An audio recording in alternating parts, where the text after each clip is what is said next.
Hello मेरे class 12th के champion. आज के इस वीडियो में मैं आपको बहुत ही इंपॉर्टेंट क्वेश्चन बताने वाला हूं और ये जो वीडियो है आपके जीवन का कंप्यूटर साइंस का लास्ट वीडियो रहने वाला है, जिसे देख करके आप 12th में एग्जाम देने जाओगे और सारे के सारे क्वेश्चन तुम्हारे मैच कर जाएंगे जितने भी यहाँ बताऊंगा। इस वीडियो को एंड तक देख के जाना, बहुत ज्यादा इंपॉर्टेंट वीडियो है तुम्हारे लिए। तो चलो इस वीडियो को शुरू करते हैं। उससे पहले चैनल पर नए हो तो भाई सब्सक्राइब कर लो, अपने जूनियर को बता देना इस चैनल के बारे में, क्योंकि यहाँ पे स्टूडेंट के लिए बहुत ज्यादा मेहनत किया जाता है।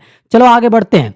सबसे पहले हम लोग यहाँ पे क्वेश्चन की बात करेंगे, जो कि तुम्हारे पास यहाँ क्वेश्चन बोल रहा है व्हाट इज टोकन। टोकन बहुत इंपॉर्टेंट है, इसका डिफिनेशन 1 नंबर में पूछता है और 3 नंबर का क्वेश्चन तब बन जाएगा ये जब इसका टाइप्स पूछ लेगा। तो टोकन क्या है? टोकन किसी भी प्रोग्राम की सबसे छोटी इकाई होती है। बट हम लोग C++ प्रोग्राम पढ़ रहे हैं तो उसी के रिस्पेक्ट में यहाँ आंसर करेंगे। क्या कहता है? Token is the smallest individual unit of C++ program, है ना। तो C++ प्रोग्राम की जो सबसे स्मॉलेस्ट इंडिविजुअल यूनिट होगी उसको क्या बोलेंगे? टोकन बोलेंगे। इसी को ध्यान रखना है, इसी को लेक्सिकल यूनिट भी कहते हैं। इसको हम शॉर्ट में LU लिख रहे हैं, ध्यान में रखना है, इसको पढ़ लेना एक बार। फिर क्या है दूसरा? What is data redundancy.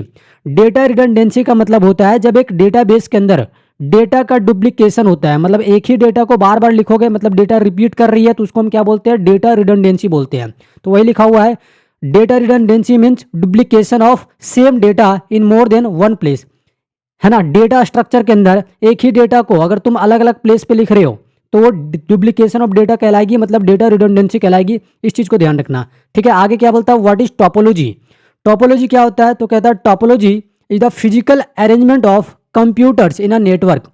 जब तुम बहुत सारे कंप्यूटर को एक नेटवर्क में क्या करते हो भाई? अरेंज कर देते हो, तो वो सिनेरियो क्या कहलाएगी? वो कहलाएगी टोपोलॉजी। इसका डिफिनेशन पूछता है, इसको रट के जाओगे। क्वेश्चन नंबर 4 तुमसे क्या कहता है? कहता है व्हाट इज टोटोलॉजी। टोटोलॉजी क्या है ये तुम्हें बताना है। तो ध्यान रखना, टोटोलॉजी एक बूलियन एक्सप्रेशन है जिसका रिजल्ट हमेशा क्या होगा? 1 होगा, मतलब ट्रू होगा, ठीक है जी। आगे क्वेश्चन तुमसे कह रहा है व्हाट इज फैलेसी। फैलेसी क्या है? तो फैलेसी क्या होता है? एक बूलियन एक्सप्रेशन होता है जिसका रिजल्ट हमेशा क्या आएगा? 0 आएगा, मतलब फॉल्स आएगा। आ जाओ आगे बढ़ते हैं।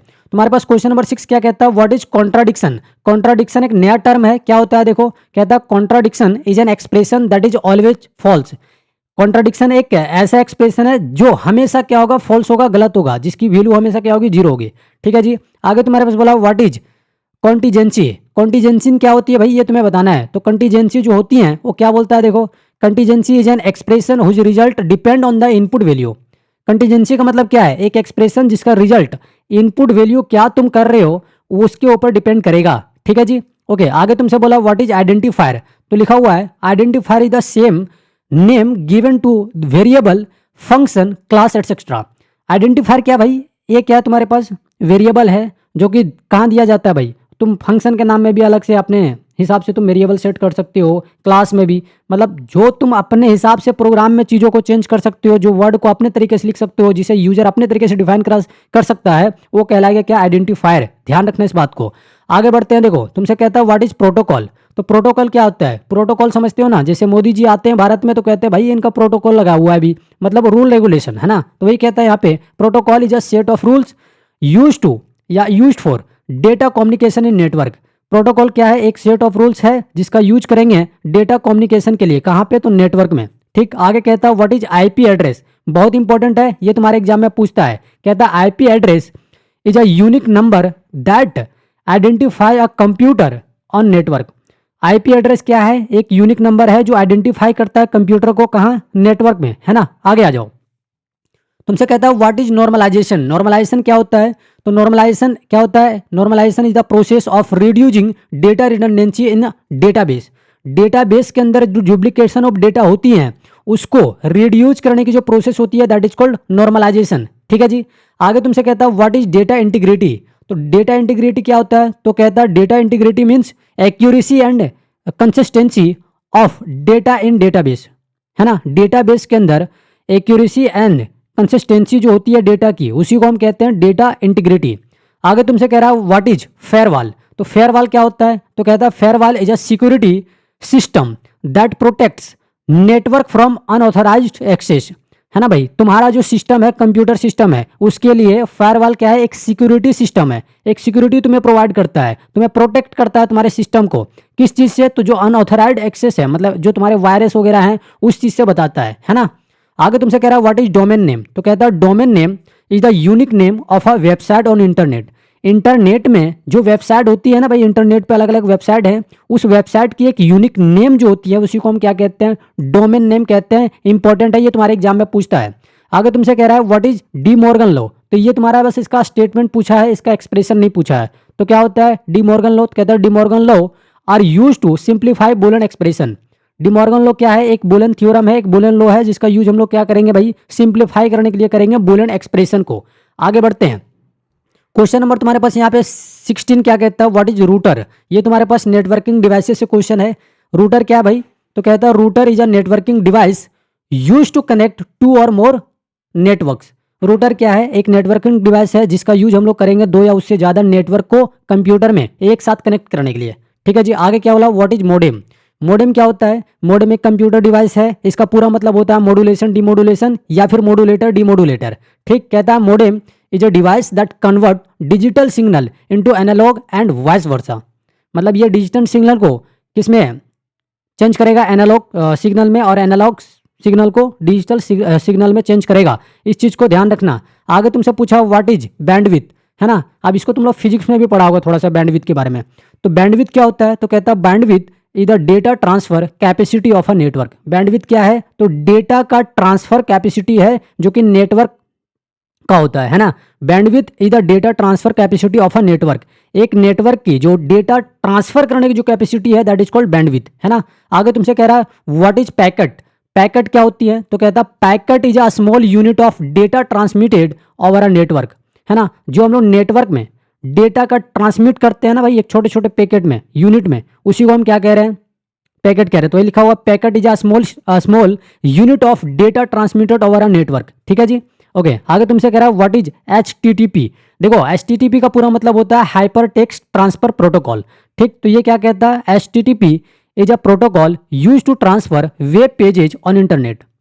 HTTP क्या है, एक प्रोटोकॉल है ना, जिसका यूज हम लोग करेंगे वेब पेजेज को, मतलब इंटरनेट की जो पेजेज होती हैं उसको, यानी वेबसाइट की जो पेजेज होती है उसको इंटरनेट पे शेयर करने के लिए, ट्रांसफर करने के लिए इसका यूज किया जाता है। ठीक है, आ जाओ आगे बढ़ते हैं हम लोग। देखो ये क्वेश्चन तुम्हारे पास 2 नंबर में पूछता है कि व्हाट इज मीन टर्म। तो मीन टर्म क्या होता है, तो लिखना द प्रोडक्ट ऑफ लिटरल्स या वेरिएबल्स विद और without bar in Boolean expression is known as. यहाँ पे इज और एक्सप्रेशन के बीच में स्पेस आएगा। ठीक है, तो इज नॉन एज क्या आएगा भाई, मीन टर्म। मीन टर्म क्या होता है, मैं एक बार आपको समझा देता हूँ। मीन टर्म जो है ये वेरिएबल का क्या है, प्रोडक्ट टर्म है। और वो जो वेरिएबल हैं जो आपस में प्रोडक्ट होंगे वो बार वाला भी हो सकता है और बिना बार वाला भी हो सकता है ना। तो वही कहने का मतलब है, एक बार फिर से रीड कर देता हूं मैं कि ये क्या कह रहा है। ठीक है, ये तुमसे कह रहा है कि the product of literals, literals का मतलब वेरिएबल्स, है ना। द प्रोडक्ट ऑफ लिटरल्स और वेरिएबल विद और without bar in Boolean expression is known as minterm. ठीक है जी। मीन टर्म में एक बात याद रखना, अगर किसी वेरिएबल के ऊपर बार लगी है तो उसका वैल्यू क्या हो जाएगी, है ना। अगर किसी वेरिएबल के ऊपर बार लगी है मतलब उसका वैल्यू हो जाएगा 0, और किसी वेरिएबल के ऊपर बार नहीं लगी है उसका मतलब हो जाएगा 1। जैसे कि यहाँ लिखा हुआ है x की वैल्यू 0 दी हुई है, तो यहाँ देखो x के ऊपर बार लगी है, y की वैल्यू 1 है तो y के ऊपर बार नहीं लगा है, z की वैल्यू 0 दी हुई है तो z के ऊपर बार लगी है। मतलब जिस भी वेरिएबल में बार लगी हो उसकी वैल्यू क्या हो जाएगी, 0 हो जाएगी, या फिर कोई वेरिएबल की वैल्यू 0 दी हुई है तो उसके ऊपर बार लग जाएगा। बस ये चीजें तुम्हें ध्यान रखना है, और इसे हमेशा स्मॉल m से दिखाया जाएगा। क्लियर। अब देखो इसके क्वेश्चन किस तरीके से तुम्हारे एग्जाम में आते हैं उसको थोड़ा सा देख लो, एक झलक। इससे तुम्हारे एग्जाम में क्वेश्चन किस तरीके से आते हैं एक झलक आप उसे देख लीजिए। तुम्हारे पास इस तरीके से क्वेश्चन दिया हुआ रहेगा एक्सप्रेशन में, और बोलेगा कि इसका मीन टर्म निकालो, है ना। तो मीन टर्म एक्सप्रेशन तुम्हारे पास पहले से दिया हुआ है, राइट। और इसे तुम्हें क्या करना है, इसका तुम्हें मीन टर्म निकालना होता है। तो सबसे पहले बात, जिसके ऊपर बार लगी है उसकी वैल्यू क्या हो जाएगी 0, जिसके ऊपर बार नहीं लगी उसके ऊपर क्या हो जाएगी, मतलब उसकी वैल्यू क्या हो जाएगी 1। इसी तरीके से तुम लिख लोगे तो इसका वैल्यू क्या आएगी तुम्हारे पास 0 1 0 1, मतलब 0 1 0, सॉरी ऐसे आ गया ना, पहले 0 आया फिर 1 आया फिर 0 आया। ठीक, अब ये जो तुम्हारे पास आई ये तुम्हारे पास बाइनरी नंबर में आई है ना। तो बाइनरी नंबर को तुम्हें चेंज करना है डेसिमल नंबर में। तो डेसिमल नंबर में चेंज करने के लिए मैंने तुम सबको क्या बताया था, तुम एक टेबल याद रखोगे ऐसे 1 2 4, है ना, 8 16 ऐसे बढ़ते हुए चले जाओगे। ठीक है, और जो भी बाइनरी नंबर आया है इसके जस्ट ऊपर लिख देना, इस तरीके से अरेंज करके। तो क्या आई 0 आई, है ना। मैं इसको अच्छे से लिख देता हूँ। क्या आई तुम्हारे पास, यहाँ पे जो तुम्हारे पास बाइनरी नंबर आई है वो है तुम्हारे पास 0, फिर 1, फिर 0। तो 1 जहां जहां मिले उस वाले टर्म को जोड़ देना। तो 1 यहाँ पे 2 है तो हम 2 को यहाँ पे ले लेंगे। अगर मान लो यहाँ पे 1 होता तो 1 के नीचे अगर 1 है तो हम फिर 1 को लेते हैं और यहाँ पे जोड़ देते हैं, लेकिन यहाँ पे ऐसा नहीं है ना। बस मैं समझा रहा हूँ कि तुम्हें जोड़ना क्या क्या है। क्लियर है। तो देखो तुम्हारे पास क्या आ गई भाई, 2 आ गई, है ना। सिर्फ वन जो हमारे पास टर्म दिख रही है बाइनरी नंबर के साथ, वो बाइनरी नंबर में जो हमारे पास वन है, वन के नीचे कौन सी वैल्यू आ रही है उसको हम सिर्फ जोड़ देंगे आपस में। तो वन के नीचे सिर्फ एक ही वैल्यू आ रही है 2, इसका मतलब इसको मीन टर्म के केस में कैसे लिखेंगे, इस तरीके से लिखेंगे। इसका लिखने का फॉर्मेट ये होगा, पहले छोटा एम लिखेंगे और उसके बेस में जो हमारे पास डेसिमल नंबर आई उसको लिख देंगे। क्लियर? तो आई होप ये चीज़ आपको समझ में आई होगी। अगर समझ में आई तो कमेंट करके बताना, ये तुम्हारा आंसर हो जाएगा। आ जाओ आगे बढ़ते हैं। देखो ये वाला क्वेश्चन तुम खुद से करके देखना है, एक मैंने केएसएस के दिया है तुम्हें, ठीक है। आगे आओ, तुम्हारे पास क्या बोलता है दूसरा, what is max term. Max term भी तुम्हें पूछा जा सकता है, ये 2 नंबर में तुमसे ये क्वेश्चन पूछता है, ठीक है। 2 नंबर में इस तरह के क्वेश्चन तुम्हारे एग्जाम में पूछे जाते हैं। तो देखो मैक्स टर्म जो होता है वो क्या होता है, उसका जस्ट उल्टा। तुम्हारे पास मीन टर्म जो था ये प्रोडक्ट टर्म था, ये तुम्हारे पास जो होगी ये तुम्हारे पास सम टर्म होगी, मतलब सम होगा लिटरल का वेरिएबल का, है ना। तो क्या कहता है, देखो कहता है the sum of literals with और without bar. Sum of literals कह सकते हो या सम ऑफ वेरिएबल विद और without bar in Boolean expression is known as max term, है ना। देखो बूलियन एक्सप्रेशन के अंदर जब तुम्हारे पास वेरिएबल का क्या हो, सम हो, है ना, उसके ऊपर बार भी लगी हुई रह सकती है वेरिएबल के ऊपर, और वेरिएबल के ऊपर बार नहीं भी रह सकता है, तो वो जो हमारे पास एक्सप्रेशन आएगी उसको हम क्या बोलेंगे, मैक्स टर्म बोलेंगे, ठीक है जी। यहाँ थोड़ा सा बात उल्टा है, यहाँ जिस भी वेरिएबल की वैल्यू 1 है उसके ऊपर लग जाएगी बार, ठीक है जी। जिसकी वैल्यू 0 दी हुई है उसके ऊपर बार नहीं लगेगा, जस्ट ये मीन टर्म का उल्टा, ठीक है। तो कुछ इस तरीके से चीजें यहाँ पे है, आप एक बार देख लेना। इसका जो डिनोशन होता है, मतलब जो हम डिनोट करते हैं, रिप्रेजेंटेशन होता है, ये तुम्हारे पास कैपिटल एम होती है, मीन टर्म में स्मॉल एम होती है, ध्यान रखना, ठीक है जी। अब देखो तुम्हारे पास इससे क्वेश्चन कैसे आएंगे, इस तरीके से तुम्हारे पास क्वेश्चन आएगा। तो यहाँ पर एक क्वेश्चन मैंने तुम्हारे लिए सॉल्व किया है ताकि आपको समझ में आ जाए चीजें कि सॉल्व कैसे हो रही है, ठीक है। तो जिस भी वेरिएबल के ऊपर बार लगी है मतलब उसका वैल्यू 1, जिस पर नहीं लगी है उसका वैल्यू 0। तो ऐसा अगर तुम लिखोगे तो ये तुम्हारे पास क्या आएगी, 1001, है ना। तो फिर से तुम्हें ये टेबल लिखना है 1 2 4 8, राइट टू लेफ्ट की ओर चलते जाना है, और जहां जहां तुम्हारे पास 1 मिले उसके नीचे कौन सी वैल्यू आई है उसको आपस में जोड़ देना, है ना। तो 1 के नीचे 8 आई है, 1 के नीचे क्या आई है 1, तो 8 + 1 क्या हो गया 9। तो इस 9 को कैसे लिखेंगे हम, ये 9 तुम्हारे पास कैसा आया, डेसिमल नंबर में आया, है ना। तो इसको हम मैक्स टर्म में कैसे लिखेंगे, तो पहले लिखेंगे कैपिटल एम और इसके बेस में लिखेंगे 9, ये तुम्हारे पास हो जाएगी आंसर। क्लियर है, जो कि मैंने पहले से यहाँ पे लिख रखा है तुम्हारे लिए, ठीक है। ये चीज ध्यान रखना, जिस भी वेरिएबल के ऊपर बार लगी है उसकी वैल्यू क्या हो जाएगी 1, और जिसके ऊपर बार नहीं लगी है उसकी वैल्यू क्या हो जाएगी 0 हो जाएगी मैक्स टर्म के केस में। मिन टर्म में उल्टा था, वेरिएबल के ऊपर बार लगी है तो उसकी वैल्यू 0, और जिसके ऊपर बार नहीं लगी है उसकी वैल्यू 1। तो दोनों में थोड़ा सा डिफरेंस है, याद रखना इसको। चलो आगे बढ़ते हैं। आप देखो तुम्हारे एग्जाम में जो मोस्ट इंपॉर्टेंट क्वेश्चन आते हैं ना वो कुछ इस तरीके से आते हैं। तुम्हें 2 नंबर में पूछेगा और एक प्रोग्राम दिया हुआ रहेगा, उसका तुम्हें आउटपुट फाइंड करना होता है, ठीक। देखो C++ की यहाँ पे हम सारे के सारे कोडिंग की बात करेंगे। तो C++ में तुम्हें एक चीज याद रखना है कि इसके अंदर जो प्रोग्रामिंग रीडिंग अप्रोच होती है ये बॉटम टू टॉप होती है, मतलब नीचे से प्रोग्राम रीड करते हुए ऊपर की ओर चलेगा। तो इस तरह के क्वेश्चन में जब भी तुम्हें आउटपुट फाइंड करने के लिए मिले तो पहले नीचे से तुम आउटपुट फाइंड करते हुए ऊपर जाओगे, ठीक है जी। कुछ इस तरीके से जैसे मैंने यहाँ पे जो एग्जाम्पल लिया है जिसको मैंने सॉल्व किया है, आओ मैं तुम्हें बताता हूँ एक चीज इसको कैसे सॉल्व किया गया है, ठीक है। ध्यान रखना ये क्या है, यहाँ पे bottom to top approach follow होती हैं। तो सबसे पहली बात इस एक्सप्रेशन में अगर हम देखें तो तुम्हें x की वैल्यू पहले दिखेगी, फिर x++ की वैल्यू तुम्हें दिखेगी। तो यहाँ अगर तुम ध्यान से देखो तो x की वैल्यू पहले दिख रही है 10 और फिर x++ की वैल्यू यहाँ दिखेगी 11। तो आंसर में कैसे लिखेंगे, पहले लिखा जाएगा 11 और फिर लिखा जाएगा 10। सॉल्व करेंगे नीचे से ऊपर, आंसर लिखेंगे ऊपर से नीचे, ध्यान रखना इस बात को। क्लियर है, चलो आगे बढ़ते हैं। आप देखो तुम्हारे पास क्वेश्चन ये है, क्या कहता है क्वेश्चन नंबर 24, 2 मार्क्स में पूछा हुआ है, इसमें तुम्हें आउटपुट फाइंड करना है, ठीक है। देखो ये तुम्हारे पास क्या आई, ये तुम्हारे पास व्हाइल लूप से क्वेश्चन है ना। और व्हाइल लूप की जो प्रोग्रामिंग रीडिंग अप्रोच होती है ये क्या होती है भाई तुम्हारे पास, ये तुम्हारे पास टॉप टू बॉटम होती है, राइट। ये चीज तुम्हें याद है, सॉरी बॉटम टू टॉप होती है, याद है ना। ये सारे के सारी चीजें तुम्हें क्या करनी है, याद रखनी है। सभी में मतलब बॉटम टू टॉप ही होता है ऑलमोस्ट, ठीक है। तो यहाँ पे अगर तुम ध्यान से देखोगे, है ना, यहाँ अगर तुम ध्यान से देखोगे व्हाइल लूप से क्वेश्चन पूछा हुआ है, देखो ये कंडीशन लगा हुआ है। यहाँ पे तुम्हारे पास बोला है कि भाई आई एक वेरिएबल है, इसकी वैल्यू 1 से स्टार्ट हो रही है और ये जा कहाँ तक रहा है, लेस देन इक्वल टू कहाँ तक, 3 तक। मतलब इसका तुम्हें क्या करना है, आउटपुट लिखना है। तो यहाँ इस वाले स्टेटमेंट को देखो कि आउटपुट कैसे निकाले जाएगी, ये वाला स्टेटमेंट तय करेगा। तो यहाँ लिखा हुआ है क्या, देखो ध्यान से, यहाँ तुम्हारे पास लिखा हुआ है सी आउट और यहाँ पे तुम्हारे पास आई है, और अगर तुम ध्यान से देखो तो कुछ नहीं है उसके बाद तुम्हारे सिंपल यहाँ पे क्या है, इस तरीके से लगा हुआ है सेमीकोलन, कुछ ऐसे। इसका मतलब जो तुम्हारे पास आउटपुट आएगी वो ऐसे आ जाएगी, आई की 1 आएगी, 2 आएगी, 3 आएगी, कोई स्पेस नहीं होगी नंबर के बीच और ये एक ही लाइन में दिखेगा। अगर यहाँ पे हम इस तरीके से इंडल लगा देते हैं तो फिर ये चेंज हो जाता है, ये आंसर ऐसे हो जाती है 1 2 3, लेकिन इंडल नहीं है इसलिए आंसर कैसे हो जाएगी, हॉरिजॉन्टली हो जाएगी। ठीक है, तो आउटपुट हमने यहाँ पे क्या करा है, लिख रखा है, और ये तुम्हारा आंसर हो जाएगा, ये तुम्हारे पास आउटपुट हो जाएगी, ये तुम्हारा क्या हो जाएगा, फाइनल आउटपुट हो जाएगा, आंसर हो जाएगा। चलो आगे बढ़ते हैं।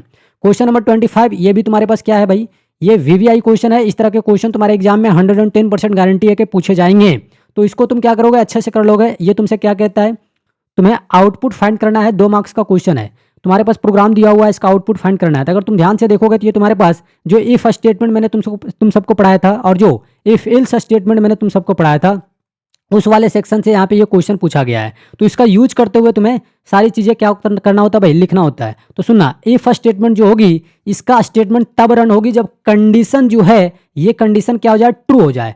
अगर ये कंडीशन फॉल्स हो जाता है तो उसके लिए भी हमें एक अलग से स्टेटमेंट की जरूरत पड़ती है, तब आती है इफ एल्स। क्या आती है जी, तब आती है इफ एल्स। और इफ एल्स में क्या है, जब इफ की कंडीशन क्या हो जाए, फॉल्स हो जाए, तब ये चीजें शिफ्ट कर जाती है इफ एल्स स्टेटमेंट में, है ना, मतलब एल्स वाली स्टेटमेंट में। ठीक है, तो फिर उसका आउटपुट हमें दिखता है। इतना चीज बताने के बाद तुम्हें यहाँ पे दिखाता हूँ मैं। देखो, ए के अंदर एक वैल्यू स्टोर कराई गई है 5। ठीक है जी, अब यहाँ देखो इफ के अंदर कंडीशन लिखा हुआ है जिसमें बोला है कि ए इज लेस देन 3। अगर हम ए की वैल्यू जो स्टोर कराई गई है उसको यहाँ पुट कर दे 5, तो तुम्हारे पास ऐसे देखने को मिलेगा 5 लेस देन 3। ये कंडीशन क्या भाई, गलत है। जब कंडीशन गलत है, इसका मतलब तुम्हें इफ की स्टेटमेंट नहीं दिखेगी। तो सर कौन सा दिखेगी, ये इल्स में शिफ्ट हो जाएगा, और इल्स की जो भी स्टेटमेंट है वो तुम्हें डिस्प्ले हो जाएगी। इसका मतलब तुम्हारे पास फाइनल जो आउटपुट आएगी वो क्या आएगी, इल्स के अंदर जो भी चीजें लिखी हुई है वो। तो क्या लिखा हुआ है, बोर्ड। तो तुम्हारे पास आंसर क्या हो जाएगी, बोर्ड हो जाएगी आंसर। इस तरह के क्वेश्चन तुम्हारे एग्जाम में जब भी आए तो सबसे पहली बात तुम इस तरीके से पूरा प्रोग्राम लिखना और फिर आउटपुट लिख देना। ऐसा नहीं कि बस आउटपुट लिखें 2 अक्षर में और आंसर दे दिए, फिर तुम्हें नहीं मिलेगा नंबर। ये पूरा का पूरा प्रोग्राम तुम वहां पे लिखोगे और उसके जस्ट नीचे तुम इस तरीके से आउटपुट में ये सारी चीजें लिख देना। ठीक है जी, वेरी वेरी इंपॉर्टेंट है। इस तरह के क्वेश्चन ओवरलैप करेंगे तुम्हारे एग्जाम में, 110% गारंटी है ना। आगे बढ़ते हैं। आप देखो तुम्हारे पास कुछ क्वेश्चन आते हैं 3 नंबर में। ये क्वेश्चन तुम्हारे एग्जाम में पूछा हुआ है, ये तुम्हारा पीवाईक्यू है, और इस तरह के क्वेश्चन तुम्हारे एग्जाम में हर साल पूछे जाते हैं। अब ये क्या कहता है, सुनो ध्यान से। तुम्हारे पास क्या कहता है कि write a program to display sum of any 5 odd number, है ना, 5 कोई भी ऑड नंबर तुम्हें लेना है और उसका सम को फाइंड करना है। अब इसका आउटपुट वगैरह तुमने दिखा के नहीं, वहां पे दिखाना नहीं है, बस तुम्हें इसका प्रोग्राम लिख देना है कि प्रोग्राम कैसे लिखा जाएगा। बाकी आउटपुट जो होगी वो डिपेंड करेगा कि यूजर जो है वो 5 कौन कौन से ऑड नंबर डाल रहा है। सबके जो आउटपुट होगी वो वेरी कर सकती हैं। ठीक है, तो सुनो कैसे लिखेंगे इसको। तो सबसे पहली बात हम यहाँ लिखेंगे हैच इंक्लूड iStream.h। ये तुम्हें मैंने बोला था कि ये चीजें तुम 4 लाइन क्या करोगे, याद रखोगे, और नीचे से ये 2 लाइन याद रख लेना। तो ऊपर से 4 लाइन, नीचे से 2 लाइन, इसको रट लो हर हाल में। ठीक है जी, उसके बाद ये वाला सेक्शन देखो, यहाँ सबसे पहले हमने डेटा मेंबर डिफाइन किया है, एक वेरिएबल लिया आई और दूसरा एन, और फिर हमने लिखा सम इज इक्वल टू 0, क्योंकि यहाँ ड्राई रन चलेगी, है ना। फिर CLR SCR, यहाँ लिखा हमने इंटर 5 ऑड नंबर। अभी इंटर 5 नंबर जो हम कर रहे हैं, यहाँ पे कोई भी 5 नंबर इंटर हो सकती हैं, राइट। तो यहाँ पे कोई भी 5 ऑड नंबर हो सकती हैं, ध्यान रखना। उसके बाद देखो हम यहाँ पे n की वैल्यू इंटर करा देंगे, मतलब जो भी हमारे पास n की वैल्यू होगी वो हम यहाँ पे क्या करेंगे, इंटर करा देंगे। n की वैल्यू मतलब 5 बार ये ऑड नंबर होगी, जैसे 1 हो गया, 3 हो गया, है ना, 5 हो गया, 7 हो गया, ठीक है, और एक तुम्हारे पास मान लो 9 हो गया। तो n की वैल्यू इस तरीके से वेरी करेगी, तो हमें n की वैल्यू क्या करा दिया, इंटर करा दिया। अब n की वैल्यू ये क्या होगी भाई, सम के साथ जुड़ेगी, तो सम की वैल्यू क्या है, 0। तो यस, यहाँ पे क्या हो जाएगी, 0, पहले 1 जुड़ेगा, फिर तुम्हारे पास 0 प्लस यहाँ पे जो भी वैल्यू आएगी वो यहाँ जुड़ते चले जाएगा। ड्राई रन का कॉन्सेप्ट थोड़ा सा काम करेगा, मैं बोलूंगा ये प्रोग्राम तुम रट लो, क्योंकि रटने के अलावा तुम्हारे पास अभी कोई भी ऑप्शन नहीं है ना। तो तुम इसे रट लो, बहुत अच्छा रहेगा। तो तुम्हें इस तरह की प्रोग्रामिंग तुम्हारे एग्जाम में देखने के आता है। तो ये तुम्हारे पास क्या बोला है, तुम्हें 5 नंबर क्या करना है, ऑड नंबर लेना और उसका सम फाइंड करना। तो यहाँ पे हमने उसके लिए लूपिंग चला दिया है, ठीक है जी। और 5 नंबर यहाँ हमारे पास जुड़ के फिर तुम्हारे पास 5 नंबर का जो सम होगा वो तुम्हें दिख जाएगा, और वो 5 नंबर कौन से होंगे, ऑड नंबर होंगे। क्लियर है। तो इस तरीके से तुम्हें एक प्रोग्राम लिखना है। तुम इसे क्या करोगे, एक बार लिख के देख लोगे तुम्हारे पास अगर टाइम हो तो, नहीं तो फिर अगर तुमने प्रैक्टिस कर रखा होगा तो बहुत अच्छी बात है ना। आगे बढ़ते हैं, जो कि और इंपॉर्टेंट क्वेश्चन तुम्हारे पास देखने को मिलेंगे। जैसे देखो तुम्हारे पास ये बहुत इंपॉर्टेंट क्वेश्चन है, इसको वेरी वेरी मार्क कर लेना। हर हाल में ये क्वेश्चन तुम्हारे एग्जाम में पूछना ही पूछना है, ठीक है, क्योंकि जेक के पास क्वेश्चन ही नहीं भाई, ऐसा ही क्वेश्चन पूछेगा। तो क्या बोलता है, differentiate between constructor and destructor. Very very important question under 3 marks, है ना।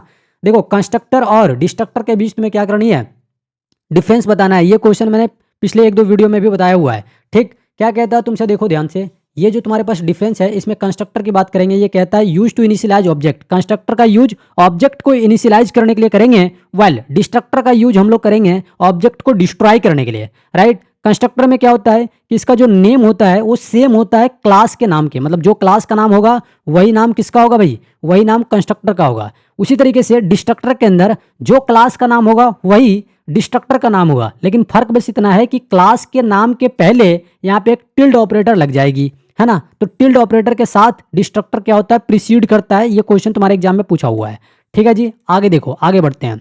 अब देखो तुम्हारे पास क्या कहता है कंस्ट्रक्टर में, कि जो कंस्ट्रक्टर है ये ऑटोमेटिकली कॉल करेगा कब, तब कब कॉल करेगा भाई, एट ऑब्जेक्ट क्रिएशन। मतलब जब तुम कंस्ट्रक्टर के अंदर एक ऑब्जेक्ट को क्रिएट करोगे तो ऑटोमेटिकली इसमें क्या हो जाती है, कॉल्ड हो जाती है, राइट। इसमें मतलब एक्सेस हो जाती है चीजें। उसी तरीके से डिस्ट्रक्टर के अंदर इसमें ऑटोमेटिकली कॉल होगा कब होगा, जब तुम एक ऑब्जेक्ट को डिस्ट्रॉय करोगे, उसका जब डिस्ट्रक्शन होगा तब यहाँ पे एक जो ऑब्जेक्ट का डिस्ट्रक्शन होता है ऑटोमेटिकली तब क्या हो जाता है, कॉल लग जाता है। किसके अंदर भाई, डिस्ट्रक्टर के अंदर ये चीजें होती हैं, ठीक है। आगे देखो, जो कंस्ट्रक्टर होती है ना ये ओवरलोडेड हो सकती हैं। ओवरलोडेड मतलब एक कंस्ट्रक्टर के अंदर दूसरे को हम कॉपी करा सकते हैं, इसलिए इसके अलग अलग टाइप्स आते हैं। जैसे कॉपी कंस्ट्रक्टर का नाम आपने सुना होगा, जिसमें क्या होता है, हम एक कंस्ट्रक्टर के जो भी ऑब्जेक्ट है उसका यूज करते हुए हम एक नया ऑब्जेक्ट को क्रिएट करते हैं। खैर, हम यहाँ कंस्ट्रक्टर की बात कर रहे हैं। तो कंस्ट्रक्टर जो है ये क्या होता है, ओवरलोडेड होता है, वाइल डिस्ट्रक्टर जो होता है ये कभी भी ओवरलोडेड नहीं होगा, राइट। आगे बोला है कि जो कंस्ट्रक्टर है इसमें कोई भी रिटर्न टाइप नहीं होती है, और डिस्ट्रक्टर है इसमें भी कोई रिटर्न टाइप नहीं होती है। ध्यान रखना, तुम्हारे एग्जाम में क्वेश्चन पूछ सकता है, why constructor and destructor has no return type. तो ध्यान रखना भाई, इसमें रिटर्न टाइप की जरूरत ही नहीं पड़ती है। इसलिए जरूरत नहीं पड़ती क्योंकि इसमें ऑटोमेटिकली कॉल हो जाता है जब हम एक ऑब्जेक्ट को क्रिएट करते हैं कंस्ट्रक्टर के अंदर तब, और डिस्ट्रक्टर के अंदर जब हम एक ऑब्जेक्ट को डिस्ट्रॉय करते हैं तो ऑटोमेटिकली कॉल हो जाता है। तो हमें जरूरत ही नहीं पड़ता है इसमें रिटर्न टाइप की, इसलिए। ठीक है जी, आगे आओ। तुम्हारे पास क्या कहता है, right the difference between stack and क्वी। ये भी वेरी वेरी इंपॉर्टेंट क्वेश्चन है, इसे तुम पढ़ के जाना, बहुत इंपॉर्टेंट है। देखो, स्टैक जो होता है, सबसे पहली बात ये तुम्हें फॉलो करते हुए मिलेगा लिफो मैनर, है ना। लिफो प्रिंसिपल का ये फॉलो करेगा जिसका मतलब है लास्ट इन फर्स्ट आउट। क्वी जो है ये फीफो प्रिंसिपल को फॉलो करेगा जिसका मतलब है first in first out, right. अब देखो, स्टैक के अंदर आ जाओ तो इसमें इंसर्शन एंड डिलीशन जो होती है ये एक ही एंड पे होती है, और वो एंड कौन सी होगी, टॉप। टॉप पे क्या होगी, यहाँ पे इंसर्शन एंड डिलीशन होती है। वेल, क्वी के अंदर अगर तुम देखोगे तो यहाँ इंसर्शन जो होता है ये रियर में होती है, और डिलीशन जो होता है ये फ्रंट में होती है। तो या क्वी के केस में जो इंसर्शन है वो रियर में होगी, और डिलीशन जो होगी ये फ्रंट में होगी, राइट। स्टैक के अंदर आ जाओ, ये तुमसे कहता है stack uses only one pointer, वो भी टॉप में, है ना। तो स्टैक जो है एक ही पॉइंटर का यूज करेगा, वेल क्वी जो है ये दो पॉइंटर का यूज करेगा। अब पॉइंटर क्या है यहाँ पे, फ्रंट एंड रियर। तो फ्रंट एंड रियर जो है ये क्या है तुम्हारे पास, ये पॉइंटर्स हैं, और स्टैक के अंदर जो पॉइंटर है उसका नाम क्या है, टॉप। तो तुम्हारे एग्जाम में क्वेश्चन भी आता है कि which type of pointer used by stack, तो ध्यान रखना टॉप, है ना। अब देखो, स्टैक के अंदर तुम्हारे पास जो ऑपरेशन होती हैं वो पुश एंड पॉप होती हैं। पुश होती है इंसर्शन के लिए, पॉप होती है डिलीशन के लिए। आप देखो, तुम्हारे पास जो क्वी के अंदर ऑपरेशन यूज होते हैं ये होता है इनिक, और तुम्हारे पास डिक्यू। तो इनक्यू जो होते हैं तुम्हारे पास, इसका मतलब है कि तुम वहां पे चीजों को इंसर्ट करा रहे हो, और डीक्यू का मतलब तुम चीजों को डिलीट कर रहे हो, डी से डिलीट, है ना। ओके, आगे आ जाओ। स्टैक के अंदर अगर तुम एग्जांपल देखोगे तो इसका एग्जांपल है स्टैक ऑफ प्लेट्स। एक प्लेट जो होती है एक के ऊपर दूसरा इस तरीके से सरियाया हुआ रहता है ना भाई, तो ये इसका कहने का मतलब है। और यहाँ तुम्हारे पास जो क्वी है इसका एग्जाम्पल क्या है, पीपल इन असेंबली। लोग इस तरीके से असेंबली में लगे होते हैं ना, तो यहाँ फीफो मैनर क्या होती है, काम करती है फर्स्ट इन फर्स्ट आउट। जो पहले लगा है उसका काम पहले होगा, है ना। तो ये चीज ध्यान रखना। और यहाँ पे स्टैक के अंदर अगर तुम प्लेट में देखोगे, जो प्लेट सबसे लास्ट रखी हुई है सबसे पहले उसी को उठाया जाएगा, क्लियर है। इसीलिए इसका पूरा पूरा मतलब क्या है इसका, last in first out, last में रखी जाएगी लेकिन फर्स्ट इसमें क्या होगी, वो चीजें आउटपुट होगी। चलो आगे बढ़ते हैं। अब देखो, तुम्हारे पास एक और क्वेश्चन जो बहुत इंपॉर्टेंट है, राइट द डिफरेंस बिटवीन, क्या है भाई, डिफरेंशिएट करना है तुम्हें क्या, लैन एंड वैन के बीच। तो लैन का मतलब क्या होता है, लोकल एरिया नेटवर्क, और वैन का मतलब क्या होता है, वाइड एरिया नेटवर्क। दोनों का मतलब थोड़ा सा हम लोग समझते हैं। देखो, इसको हम लोग किस नाम से जानते हैं भाई, लोकल एरिया नेटवर्क को हम लोग क्या कहते हैं, लैन। और जो वाइड एरिया, सॉरी वैन जो होती है इसका पूरा मतलब क्या होता है, वाइड एरिया नेटवर्क। तो पहला डिफरेंस ये हो गया दोनों का, ठीक। दूसरा क्या है, जो लैन है ये छोटे एरिया को कवर करता है, जैसे स्कूल हो गया, है ना। तुम्हारे पास जो ऑफिसेस हो गए वैसे एरिया को ये क्या करेगा, कवर करेगा। जबकि वैन जो है ये लार्ज कंट्री को कवर करेगा, लार्ज एरिया को कवर करेगा, जैसे कंट्री हो गया या पूरा का पूरा वर्ल्ड ओवर अगर हम देखें तो उसको ये क्या करेगा, कवर करता है, ठीक है। लेन की जो स्पीड होती है ये हाई होती है। अब इसकी स्पीड हाई क्यों होती है, क्योंकि भाई ये छोटे एरिया में काम करती है, तो ये जल्दी जल्दी इधर उधर पहुंच जाता है, स्पीड काम करता है ना। और ये जो तुम्हारे पास वैन होती है थोड़ा सा कंपेरेटिवली ये लो काम करेगी, मतलब लो स्पीड होगी इसकी, क्योंकि ये पूरा दुनिया में फैला हुआ है, तो भाई हर जगह डेटा बहुत तेजी से एक्सेस हो पाए इसके लिए ये बहुत जल्दी काम नहीं कर पाता है, ये कंपेरेटिवली थोड़ा सा स्लो होता है, राइट। आगे क्या बोला है, जो लेन है ये लो कॉस्टिंग है, मतलब इसे तुम कम कॉस्ट में भी इसको तुम तैयार कर सकते हो। जबकि वेन जो है ये बहुत ज़्यादा कॉस्टली है भाई। पूरा ओवरऑल क्या हो रहा है, ये नेटवर्क फैला रहा है, पूरा देश में फैला रहा है, तो उसके लिए तुम्हें कॉस्ट ज़्यादा पड़ती है क्योंकि उसमें खर्च ज़्यादा आएंगे, उसमें इनपुट कॉस्ट ज़्यादा आ जाते हैं, है ना। आगे क्या बोला है, जो लेन होता है ये प्राइवेटिवली सॉरी क्या बोलते हैं प्राइवेटली, है ना, मतलब प्राइवेट तरीके से इसको ऑन किया जाता है ना। और जो वेन होती हैं ये तुम्हारे पास प्राइवेट भी हो सकती है और पब्लिक भी हो सकती है बहुत तरीके से। जैसे गवर्नमेंट के देखोगे कुछ ऐसे टेलीकम्युनिकेशन है जहाँ पे ये नेटवर्किंग काम कर रहा होता है, जो कि देखोगे तो तुम सरकार का वो पब्लिक के लिए पूरा कमरा मतलब जनता के लिए है। जबकि आप अगर देखोगे कुछ ऐसे नेटवर्क हैं जो सिर्फ अपने कंपनी के लिए करते हैं। जैसे कुछ कंपनी होते हैं ना भाई, बैंक वगैरह जो हैं उनके अंदर जो नेटवर्किंग चल रही होती है तो वो अपने प्राइवेट काम के लिए वो यूज करते हैं, वो पब्लिक के लिए नहीं होती है। तो जो वेन होती है ये पब्लिक भी हो सकती है और प्राइवेट भी हो सकती है, इस चीज़ को ध्यान रखना। क्लियर है जी। जो लेन होगी, है ना, ये जो लेन होगी इसको हम कंप्यूटर लैब में यूज करेंगे, ठीक है। और जो वेन होगी इसको हम इंटरनेट में यूज करेंगे। मतलब एग्जाम्पल तुम कह सकते हो दोनों का, है ना। कंप्यूटर लैब जो है लेन का एग्जाम्पल है और इंटरनेट जो है वो वेन का एग्जाम्पल है। क्लियर, बड़ी इंपॉर्टेंट है ये क्वेश्चन, अपने दिमाग में रखना, इसका आंसर भी रखना। ऐसे क्वेश्चन आने के चांसेस 110% है ना। आगे बढ़ते हैं।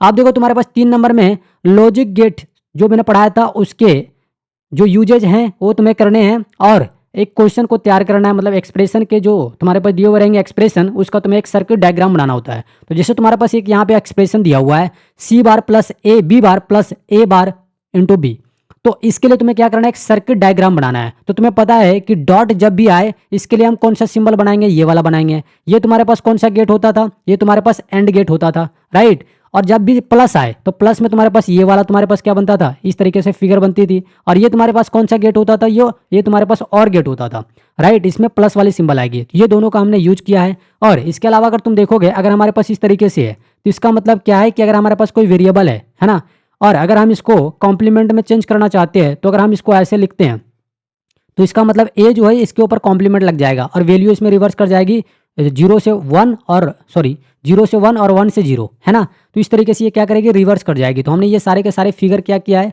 हमने यहाँ पे यूज किया है। तो तुम्हारे पास देखो सबसे पहली बात क्या है, ए, तो हमने ए को इंसर्ट कराया इस वाले फिगर में, है ना। इस वाले फिगर में हमने ए को इंसर्ट कराया, ठीक है, ओके। इसके बाद अगर तुम देखो तो हमें बी बार दिया हुआ है एक्सप्रेशन में, है ना। तो बी को पहले हम बी बार में चेंज करेंगे, इसके लिए हमने यहाँ पे नॉट ऑपरेटर का यूज किया है, नॉट गेट का यूज किया है।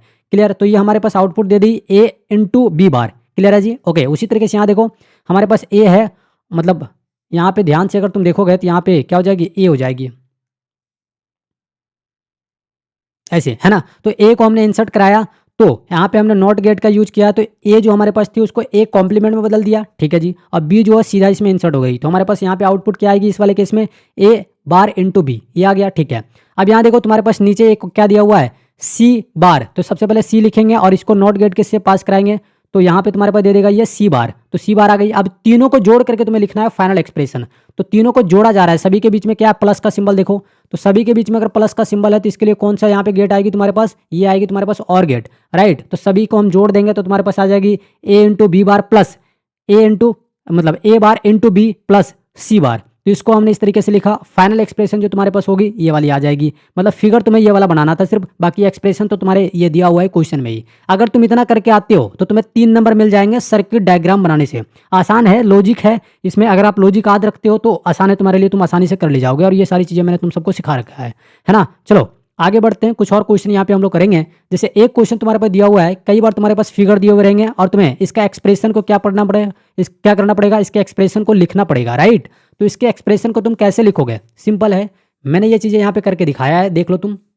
ये एक्सप्रेशन यहाँ पे लिख लिया है। आप अगर ध्यान से देखेंगे तो मैंने यहाँ एक्स लिखा है, अब इसके जगह पे एफ भी लिख सकते हो, कुछ भी ले सकते हो। मैंने एक यहाँ पे इसको सिंपल टर्म में मैंने यहाँ पे दिखा दिया है। क्लियर, तो अगर आप ध्यान से देखेंगे तो हमारे पास क्या दिया भाई, इस फिगर में दिया हुआ ए बी पास हुआ है, तो यहाँ पे क्या हो जाएगी तुम्हारे पास ए इंटू बी, क्योंकि ये इंटू के लिए सिंबल आती है। यहाँ पे देखो ए डी ई दिया हुआ है, तो या सॉरी सी डी ई दिया हुआ है, तो ये इंटू के लिए आता है, तो सभी को हम इंटू करके लिख देंगे, ठीक है। अब यहाँ पे लगी हुई तुम्हारे ये पास ये और वाली ऑपरेटर, तो ये प्लस में सिंबल देगी, मतलब ये और ये तुम्हारे पास क्या हो जाएगी, प्लस हो जाएगी। तो ये दोनों तो एक्सप्रेशन क्या हो गई, प्लस हो गई, है ना। आसान है, तुम इसको अगर कर लोगे ना, और तुम अगर एग्जाम में करके आते हो 3 नंबर फेच करना बहुत ही आसान है इस वाले टॉपिक से। चलो आगे बढ़ते हैं। आप देखो तुम्हारे पास ना 5 नंबर वाले क्वेश्चन है ना, 5 नंबर वाले इंपॉर्टेंट क्वेश्चन है, ये तुम्हें याद रखना है, ठीक है जी। तुम्हारे पास क्या बोलेगा, write a program using switch statement to display name of day of a week. एक सप्ताह में कितने दिन होते हैं उसके नाम को तुम्हें दिखाना है। अब ये स्विच स्टेटमेंट से है और ये चीज़ें तुम सबको मैंने बहुत ही अच्छे से पढ़ा रखा है। क्लियर। ग्रुप में मैंने ये पूरा का पूरा चीज़ें सेंड किया और मैंने सजेस्ट किया है कि इसको जरूर पढ़ के जाना, इस तरह के क्वेश्चन तुम्हारे एग्जाम में आते हैं। तो ये स्विच का यूज करते हुए एक कोडिंग लिखी हुई है, देखो इसको तुम खुद से लिख लेना भाई, है ना, इसको मैं समझाऊंगा नहीं, आप तुम देख लो। इस तरीके से सबसे पहले हम हेडर फाइल लिखते हैं और यहाँ ये सारी चीज़ें 4 लाइन क्या प्रोग्राम में सेम और नीचे से ये 2 लाइन सेम है। क्लियर है जी। बाकी यहाँ पे अगर आप ध्यान से देखेंगे तो यहाँ से यहाँ तक तुम्हारे पास क्या चल रही है, ये स्विच का सिंटेक्स काम कर रहा है, राइट। तो स्विच का सिंटेक्स क्या होता था, पहले लिखते थे स्विच और उसके अंदर हम कोई भी वेरिएबल लिखते थे, तो हमने वेरिएबल लिखा डे।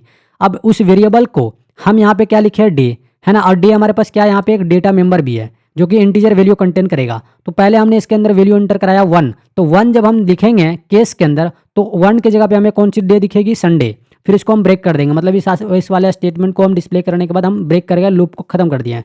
फिर से हम केस 2 लिखेंगे और केस 2 में हमें कौन सी दिन दिखेगी, मंडे, और फिर इसको हम क्या करेंगे, ब्रेक कर देंगे, मतलब लूप यहाँ खत्म, है ना। फिर यहाँ तुम्हारे पास क्या होगा, केस 3, और केस 3 में 3 नंबर पे जो हमारे पास डे दिखेगी वो क्या होगी, ट्यूसडे। फिर इसको हम ब्रेक कर देंगे। ऐसा ही करते करते आप कहाँ तक जाओगे, 7 तक जाओगे और लास्ट में तुम लिखोगे डिफॉल्ट, है ना, क्या लिखोगे, डिफॉल्ट, और फिर लिखोगे इनवैलिड डे नंबर। मतलब मान लो कोई ऐसा नंबर अगर तुमने डाल दिया प्रोग्राम में जो इनवैलिड है, तो वहाँ पे तुम्हारे पास ये शो करेगा इनवैलिड डे नंबर। तो बस ये चीज़ें हैं, तुम इसको जितना ज़्यादा अच्छे से लिखोगे अपने कॉपी में, ये चीज़ें मैंने तुम्हें करके दिखा दिया है। आप इसको एक बार रट लेना अच्छे से, क्योंकि रटने के अलावा तुम्हारे पास कोई ऑप्शन नहीं है, क्योंकि तुमने पूरा साल पढ़ाई नहीं किया है। और जो पढ़ाई किए हैं भाई वो तो बल्ले बल्ले में है, इनको तो मज़ा आ रहा होगा ये सारी चीज़ें करने में। आगे आ जाओ। एक देखो तुम्हारे पास क्या बोलता है, क्रिएट अ क्लास हैप्पी। एक तुम्हें क्लास एंड ऑब्जेक्ट वाले चैप्टर से है ना। कहता है create a class happy with private data member X and Y function, और यहाँ sorry X and Y data member है और फंक्शन तुम्हारे पास दिया हुआ रीड वैल्यूज और डिस्प्ले, 2 तुम्हारे पास फंक्शन दिए हुए हैं। रीड वैल्यू जो है इनपुट के लिए है, डिस्प्ले जो है आउटपुट के लिए है। ये तुम्हें क्या करना है, कंप्यूट करना है एंड डिस्प्ले करना है इसका सम एंड प्रोडक्ट। ये वाला मैंने मैराथन क्लास में भी कराया था आपको, ठीक। तो सबसे पहले बात हम क्या करेंगे, ये 2 हेडर फाइल लिख लेंगे। फिर यहाँ से यहाँ जो तुम्हारे पास चीज़ें लिखी हुई है, ये पूरा का पूरा क्या है तुम्हारे पास, जो मैंने आप सभी को क्या पढ़ाया था भाई, क्लास एंड ऑब्जेक्ट पढ़ाया था, उसमें मैंने आप सभी को क्या दिखवाया था, इसका सिंटेक्स, क्लास एंड ऑब्जेक्ट का सिंटेक्स। तो उसी का सिंटेक्स यहाँ यूज हुआ है। तो आप सबसे पहले क्या करेंगे, 2 हेडर फाइल लिखेंगे। तो हमने 2 हेडर फाइल लिख दिया, ठीक है जी, ओके। फिर हम यहाँ एक क्लास क्रिएट कर रहे हैं, मतलब क्लास क्रिएट करने से पहले उसके आगे हम लिखते हैं क्लास, जो कि क्लास का कीवर्ड होता है। फिर क्लास हमारे पास कौन सा है, हैप्पी, तो हमने लिख दिया हैप्पी। ध्यान रखना यहाँ पे ये फंक्शन का सिंबल नहीं होगी, यहाँ पे ये फंक्शन का सिंबल हमने गलती से लगा दिया, ये फंक्शन का सिंबल यहाँ नहीं होगा, ठीक है जी। इसको करेंगे ओपन, यहाँ लिखेंगे प्राइवेट, और प्राइवेट के अंदर कौन सी डेटा मेंबर हमारे पास है, वो है एक्स एंड वाई। तो हमने एक्स एंड वाई क्या कर दिया, डिक्लेयर कर दिया। अब पब्लिक के अंदर हमारे पास इनपुट करने के लिए, मतलब जो फंक्शन दिए वो दिया हुआ रीड वैल्यू, तो उसके जगह पे इनपुट के जगह पे हमने क्या लिख दिया, रीड वैल्यू, है ना भाई। सिंटेक्स में तुम्हारे पास यहाँ पे इनपुट वैल्यू लिखा हुआ रहता था ना, तो इनपुट वैल्यू जो तुम्हारे पास लिखी हुई थी वहाँ पे अलग तरीके के फंक्शन दिए हुए रह सकते हैं क्वेश्चन में। तो क्वेश्चन में क्या दिया, रीड वैल्यू, तो हमने यहाँ पे लिख दिया रीड वैल्यू। क्लियर है जी। फिर इसके अंदर हमें क्या करना है, 2 नंबर इंटर कराने हैं, तो हमने यहाँ इंटर करा दिया, इंटर 2 नंबर। अब ये एक ही लाइन में लिखना है, यहाँ पे थोड़ा सा ये पीछे हो गया, मतलब बड़ा करना चाहिए थी ये वाला फिगर मुझे। तो यहाँ पे तुम एक ही लाइन में लिखोगे इंटर 2 नंबर्स, ठीक है, और इस तरीके से तुम सेमीकोलन के साथ क्लोज कर दोगे। फिर इसको तुम सीन करा दोगे, जब इंटर कराते हैं तो वहाँ लिखते हैं सीन। सीन क्या है, एक ऑब्जेक्ट है, तो यहाँ सीन कराएंगे एक्स एंड वाई, कुछ इस तरीके से। तो इसको हमने क्या कराया, सीन करा दिया। मतलब जब इनपुट वैल्यू डाली जाएगी तो उसके हिसाब से नंबर मतलब आउटपुट तुम्हें दिखेंगे। अब ये यूजर पे डिपेंड करेगा कि यूजर कौन सा नंबर डाल रहा है। एक्स के लिए 5 डालेगा, वाई के लिए अगर मान लो 5 डालेगा तो दोनों 5 हो गए, 5 × 5, तो प्रोडक्ट में तुम्हें 25 दिख जाएंगे और सम में तुम्हें 10 दिख जाएगा। क्लियर है। तो वही अब इसको हम डिस्प्ले कर रहे हैं, तो सम तुम्हें दिखाना है, दोनों को एक्स प्लस वाई करोगे तो सम दिख जाएगी, है ना। अब प्रोडक्ट में क्या हो जाएगी तुम्हारे पास, एक्स इंटू वाई। अब जो तुम्हारे पास आउटपुट आएगी वो डिपेंड करेगा यूजर के ऊपर कि ये कौन सा वैल्यू ले रहा है। उसके बाद तुम्हें क्या करना है, इस पूरे लूप को क्या करना है, क्लोज कर देना है। मतलब फंक्शन को तुमने क्लोज कर दिया, यहाँ स्टार्ट हुआ था, यहाँ क्लोज कर दिया। उसके बाद फाइनली तुम्हें क्या करना है, क्लास को बंद करना है। और क्लास जब भी बंद होगा तो सेमीकोलन के साथ बंद होगा, इस चीज़ को ध्यान रखना। क्लियर है जी। इतना करने के बाद तुम्हें लास्ट में क्या लिखना है, void main। और ये जो मेन फंक्शन होगी कंपलसरी होगी, तो यहाँ लिखेंगे void main। इसको ओपन करेंगे, यहाँ लिखेंगे CLR जिसका मतलब होता है क्लियर स्क्रीन। और फिर हम यहाँ लिखेंगे क्लास का नाम। उसके बाद यहाँ पे ऑब्जेक्ट क्रिएट करेंगे, तो यहाँ क्लास का नाम हैप्पी है और ऑब्जेक्ट का नाम छोटा h है, ठीक है जी। उसके बाद इसके अंदर जो भी मेंबर्स हैं, मतलब जो भी फंक्शन है उसको हम क्या करेंगे, ऑब्जेक्ट डॉट जो भी मेंबर है वो हम कर देंगे, मतलब SCN डॉट जो भी डेटा मेंबर है वो। तो हमारे पास यहाँ मेंबर फंक्शन कौन सी है, रीड वैल्यूज, ये डेटा है हमारे पास, ये क्या है मेंबर्स हैं, उसको एक्सेस कराएंगे डॉट ऑपरेटर के साथ। और फिर क्या लिखेंगे, SCN। तो यहाँ ऐसे लिखी जाएगी SCN डॉट और डेटा मेंबर जो भी होगी वो, है ना। तो हमने इसको इस तरीके से लिख दिया H डॉट रीड वैल्यूज। और इसको हमने एक्सेस करा दिया। और उसी तरीके से नीचे हमने दूसरा जो हमारे पास मेंबर फंक्शन दी थी उसको भी हमने एक्सेस करा दिया। और लास्ट में गेट ch के साथ इस प्रोग्राम को हमने कर दिया क्लोज, और ये तुम्हारा प्रोग्राम बनके रेडी हो गया। अब ये क्वेश्चन तुम्हारे एग्जाम में 5 मार्क्स में पूछता है, बड़ी इंपॉर्टेंट है, इसको तुम रट के जाना भाई, है ना। तुम्हारा एग्जाम 2 बजे से है, अभी तुम्हारे पास टाइम है, वीडियो को पूरा देखो। चलो आगे बढ़ते हैं। क्वेश्चन नंबर 33 तुमसे क्या कहता है, देखो ये क्वेश्चन तुमसे कहता है what is linear search, right it's algorithm. अब एल्गोरिदम पार्ट वाला जो है ये मोस्ट इंपॉर्टेंट है। इस तरह के क्वेश्चन तुम्हारे पास बहुत ज़्यादा पूछे जाते हैं, हर साल पूछे जाते हैं, जहाँ पर तुम्हारे पास लीनियर सर्च, बाइनरी सर्च और सॉर्टिंग में तुम्हारे पास पूछेगा कि बताइए सॉर्टिंग क्या है, और सॉर्ट में जो टाइप्स होती है जैसे सिलेक्शन सॉर्ट, बबल सॉर्ट, ये सारे सेक्शन बड़ी इंपॉर्टेंट है, ये तुम्हारे एग्जाम में आते हैं। खैर हम यहाँ पे लीनियर सर्च की बात कर रहे हैं। सबसे पहली बात, सर्चिंग का मतलब क्या है। सर्चिंग एक प्रोसेस है जिसका यूज करके एरे के अंदर एक पार्टिकुलर एलिमेंट के जो लोकेशन है उसको तुम फाइंड करते हो। और ये जो सर्चिंग है ये 2 प्रकार की होती है, एक लीनियर सर्च होती है और दूसरा बाइनरी सर्च होती है। तो हमारे एग्जाम में जो क्वेश्चन पूछा गया है वो है हमारे पास लीनियर सर्च, राइट। और इसी तरीके से तुम्हारे पास बाइनरी सर्च भी पूछ सकता है, तो उसको एक बार रीड आउट करके जाना। क्लियर है जी। तो तुम्हारे पास लीनियर सर्च क्या होती है, इसका एल्गोरिदम क्या होता है, ये 5 नंबर में पूछा हुआ। आ जाओ इसके बारे में बात करते हैं। सबसे पहले कहता है कि linear search is a method of finding element and its location in which we compare the element one by one from the given array. क्या कहता है, लीनियर सर्च एक सर्चिंग का मेथड है जिसमें हम क्या करते हैं, एलिमेंट को एक दूसरे से क्या करते हैं, कंपेयर कराते हैं, 1 बाय 1 कंपेयर कराते हैं। जो भी एरे हमारे पास दी हुई है उसके मतलब एरे जो दिया हुआ रहेगा उसके अंदर जो भी एलिमेंट है उसको 1 बाय 1 क्या कराएंगे, कंपेयर कराएंगे, है ना। और फिर हम क्या करेंगे भाई, चेक करेंगे एलिमेंट के जो लोकेशन है उसको। क्लियर है। अब इसके एल्गोरिदम में तुम्हारे पास ये सारी चीज़ें लिखी जाती है। एल्गोरिदम के लिए जो बेसिक स्टेप होते हैं ये होते हैं 5 स्टेप। पहला में तुम लिखते हो स्टार्ट। पहला में क्या लिखते हो, स्टार्ट। दूसरा में तुम लिखते हो इनपुट वैल्यू, है ना, या एक्सेप्ट वैल्यू। तीसरा में तुम लिखते हो अप्लाइंग फॉर्मूला। चौथा में लिखते हो display the result, and last तुम लिखते हो स्टॉप, है ना। तो ये 5 स्टेप है, इसी का यूज करके तुम्हें एल्गोरिदम लिखना है। अब अपने पास टाइम ज़्यादा नहीं है कि मैं सारी चीज़ें समझा पाऊँ, तुम इसे क्या करना, एक बार पढ़ लेना। देखो सबसे पहले हमने स्टार्ट किया। अब हमें लीनियर सर्च जो हम एरे में पढ़ते हो तो सबसे पहले हमें एक एरे को इंटर करा दिया, ठीक है जी, ओके।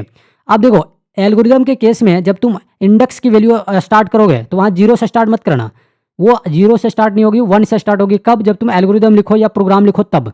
लेकिन जनरली अगर हम देखें तो जो एरे इंडेक्स होती है वो 0 से स्टार्ट होती है। क्या सर वो 0 से ही स्टार्ट हो सकता है? नहीं, वो कहीं से भी स्टार्ट हो सकता है, बट जो कन्वेंशनल है, मतलब जो हम मान लिए हैं अभी तक, जो ट्रेडिशनल है, जो हर लोग मानते हैं, वो है कि array index always start with 0। तो आंसर में तुम्हें 0 ही टिक करना है। खैर एल्गोरिदम में तुम्हें ये सारी चीज़ें फॉलो नहीं करनी है, आप यहाँ पे 1 से भी स्टार्ट कर सकते हो। तो यहाँ पे 1 से स्टार्ट किया गया है इसका इंडेक्स, जो कि कहाँ तक जाएगा, n तक। अब n जो होगी वो डिपेंड करेगा कि n क्या है, ठीक है। अब देखो अगर हम सर्चिंग कर रहे हैं तो इफ एरे इंडेक्स जो होगी अगर आई है और जो वैल्यू हम फाइंड करना चाहते हैं वो हमें उस इंडेक्स पे मिल जाए तो तुम्हें प्रिंट क्या हो जाएगी, फाउंड।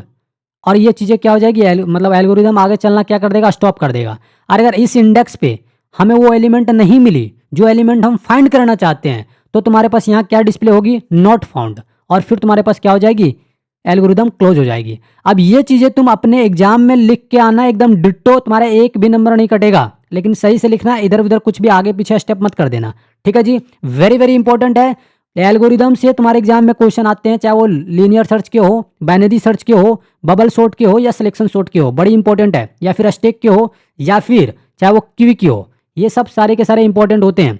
आगे देखो एक तुम्हारे पास क्वेश्चन यहाँ पे है चैप्टर नंबर 10 से, ठीक है। तो ये तुम्हारे पास क्या एक तरह का एल्गोरिदम ही है जहाँ पर हम 1 बाय 1 सारी चीज़ें सॉल्व करेंगे। तो तुम्हारे पास पोस्टफिक्स जो तुम्हारे पास दिया हुआ है पोस्टफिक्स एक्सप्रेशन, इसका यूज करते हुए तुम्हारे पास क्या दिया भाई, क्वेश्चन दिया हुआ है। ये जेक 2025 में क्वेश्चन पूछा था, बड़ी इंपॉर्टेंट है। देखो क्या कहता है तुमसे, evaluate the postfix expression using a stack and show contents of a stack after execution of each operator. तुम्हारे पास स्टेक के पोस्टफिक्स एक्सप्रेशन दिए हैं जिसमें स्टेक के कंटेंट्स को तुम्हें शो करना है ऑपरेटर के एग्जीक्यूशन के बाद, जितने भी ऑपरेटर दिए हुए हैं, after the execution of each operator, मतलब जितने भी ऑपरेटर दिए हुए हैं सभी ऑपरेटर के एग्जीक्यूशन के बाद तुम्हें ये चीज़ें क्या करनी है, स्टेक के कंटेंट को दिखाना है। फिर तुम्हारे पास एलिमेंट दिया हुआ है 150 है, 40 है, फिर 10 है, फिर प्लस है, 15 है, 10 है, माइनस है, प्लस है, गुना है। 5 नंबर में पूछा हुआ है, इंपॉर्टेंट है। कैसे लिखेंगे इसको सुनना ध्यान से, जो बातें मैं बता रहा हूँ। सबसे पहली बात, एक टेबल हम बनाएंगे और उस टेबल में जो हम रो क्रिएट करेंगे उसमें से हम सबसे पहले क्या करेंगे, जो हमारे पास एलिमेंट दिया उसको काउंट कर लेंगे। तो एलिमेंट कितना है, एक है, दो है, तीन है, चार है, पाँच है, छः है, सात है, आठ है, नौ। नौ एलिमेंट हमारे पास टोटल दिए हुए हैं, डिजिट और ऑपरेटर मिला करके। ठीक है, तो सबसे पहली बात, जितना हमारे पास दिया हुआ एलिमेंट उतना हम क्या करेंगे, रो क्रिएट करेंगे। और एक एक्स्ट्रा रो हम क्रिएट करेंगे ताकि उसमें हम हेडिंग लिख पाए, जैसे सीरियल नंबर हो गया, इनपुट हो गया, एक्शन हो गया, स्टेक हो गया, कैलकुलेशन हो गई। तो ऐसे हम क्या करेंगे, बनाएंगे एक टेबल को जिसमें सीरियल नंबर के वाइज हम सारे के सारे इनपुट वैल्यू को लिख देंगे। इनपुट वाले कॉलम में इनपुट वैल्यू को लिख देंगे, जो भी हमारे पास यहाँ पे वैल्यू दिए हुए हैं, जो भी यहाँ पे हमारे पास ऑपरेटर दिए हुए हैं उसको। ठीक है जी, फिर लिखेंगे एक्शन। एक्शन लिख सकते हो या फिर यहाँ तुम ऑपरेशन लिख सकते हो, कोई दिक्कत वाली बात नहीं है। तो देखो, जब हम किसी डिजिट को स्टैक के अंदर इंसर्ट कराएंगे तो उसके लिए लिखेंगे पुश। मतलब आप ऐसे समझो, इस टेबल के अंदर जहां जहां तुम्हें डिजिट दिख रही है, जहां जहां नंबर दिख रहा है, वहां तुम लिख दो पुश, और जहां भी तुम्हारे पास ऑपरेटर दिख रहे हैं उसके सामने लिख दो पॉप।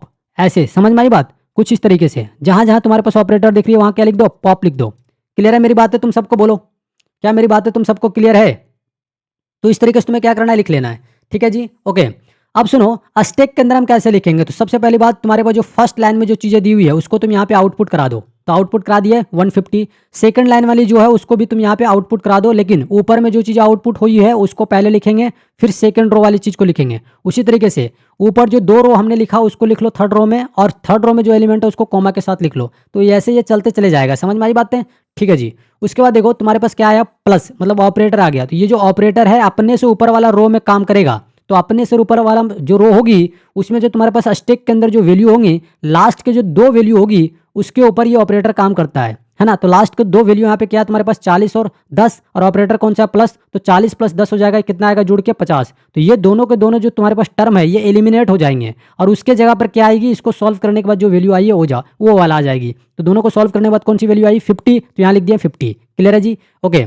अब देखो तुम्हारे पास क्या है, 15। तो ऊपर जो भी चीजें तुम्हारे पास आई है उसको पहले लिखेंगे इस वाले रो में, फिर उसके बाद कॉमा दे करके लिखेंगे 15, है ना। तो ये चीजें हमने लिख दिया। अब देखो फिर 10, तो ऊपर जो भी रो में आई उसको लिख देंगे पूरा का पूरा, फिर जो हमारे पास इस रो में दी हुई है 10 उसको हम कॉमा देके लिख देंगे।